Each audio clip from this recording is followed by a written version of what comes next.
আসসালামু আলাইকুম। আমি ডাক্তার মাহবুবা রহমান। আমি একজন চাইল্ড এন্ড অ্যাডোলেসেন্ট সাইকিয়াট্রিস্ট বা শিশু কিশোর মনোরোগ বিশেষজ্ঞ।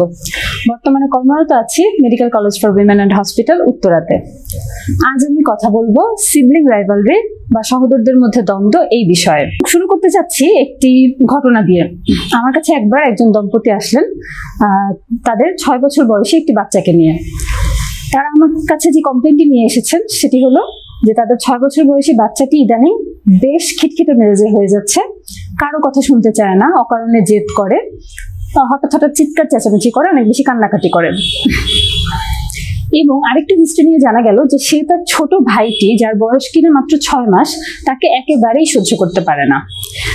এবং আরেকটু হিস্ট্রি নিয়ে জানা গেল যে সে তার যে এই যে প্রবলেমগুলো, এই প্রবলেমগুলো কিন্তু তার ছোট ভাইয়ের জন্মের কিছুদিন পর থেকেই শুরু হয়েছে। তো এই যে সিনারিওটি আমি বললাম, এখানে শিশুটির যে আচরণগত সমস্যা এবং ছোট ভাইয়ের প্রতি তার যে বিদ্বেষ, এটিকেই কিন্তু বলা হচ্ছে সিবলিং রাইভালরি বা সহোদরদের মধ্যে দ্বন্দ্ব। তো এই সহোদরদের মধ্যে দ্বন্দ্ব, এই বিষয়টিকে কেন এত গুরুত্ব দিচ্ছি আমরা?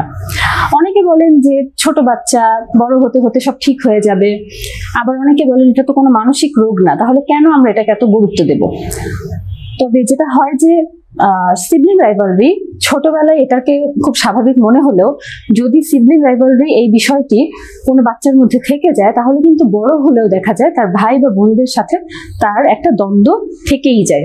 এবং ছোটবেলায় দ্বন্দ্বের মাত্রাটা কম হলেও বড় হতে হতে কিন্তু এই মাত্রাটা অনেক বেড়ে যায়। এবং তখন কিন্তু তার বিভিন্ন রকমের যে সম্পর্ক, ভাই বোনদের সাথে যে সম্পর্ক, সেই সম্পর্ক কিন্তু নষ্ট হয়। তো এই কারণে ছোটবেলায় যদি আমরা সিবলিং রাইভালরি বিষয়টিকে গুরুত্ব সহকারে বিবেচনা করি, তাহলে কিন্তু বড় হতে হতে ভাই বোনদের মধ্যে এই দ্বন্দ্বটা আর থাকে না। তো পিতামাতা হিসেবে কি করণীয়? প্রথমত, দ্বিতীয় সন্তানটি জন্ম নেবার আগেই আপনার প্রথম সন্তানটিকে এই বিষয়ে মানসিকভাবে প্রস্তুত করুন। তাকে জানান যে তার একটি ছোট ভাই বা বোন আসতে যাচ্ছে এবং সে কিন্তু তার বন্ধু হতে যাচ্ছে। সে যেমন স্কুলে যায়, বন্ধুদের সাথে খেলে, গল্প করে, সেরকম কিন্তু সে তার এই ভাই বা বোনটির সাথে খেলতে পারবে, গল্প করতে পারবে, অনেক মজা করতে পারবে। দ্বিতীয়ত, আপনি যদি আপনার অনাগত সন্তানের জন্য কোনো কিছু কেনেন, যেমন হতে পারে জামা কাপড় কিনছেন বা খেলনা কিনছেন, তখন কিন্তু বড় সন্তানটিকে সাথে নিতে পারেন। এতে করে সে কিন্তু নিজেকে গুরুত্বহীন মনে করবে না।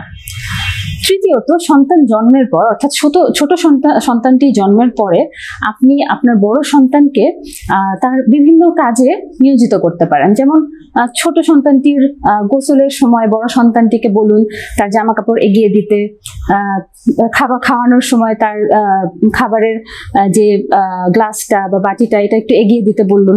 এতে করে যেটা হবে যে বড় সন্তানটি কিন্তু নিজেকে অবহেলিত মনে করবে না এবং ছোট সন্তানটিকে সে তার প্রতিদ্বন্দ্বী মনে করবে না, বরং সে কিন্তু ভাববে যে তার যে ছোট ভাই বা বোন, সেটি তার একটি স্নেহের জায়গা, একটি ভালোবাসার জায়গা। তো এইভাবে যদি আমরা শুরু থেকেই আমাদের বড় সন্তানটিকে মানসিকভাবে প্রস্তুত করি, তাহলে কিন্তু সিবলিং রাইভালরি প্রতিরোধ করা সম্ভব।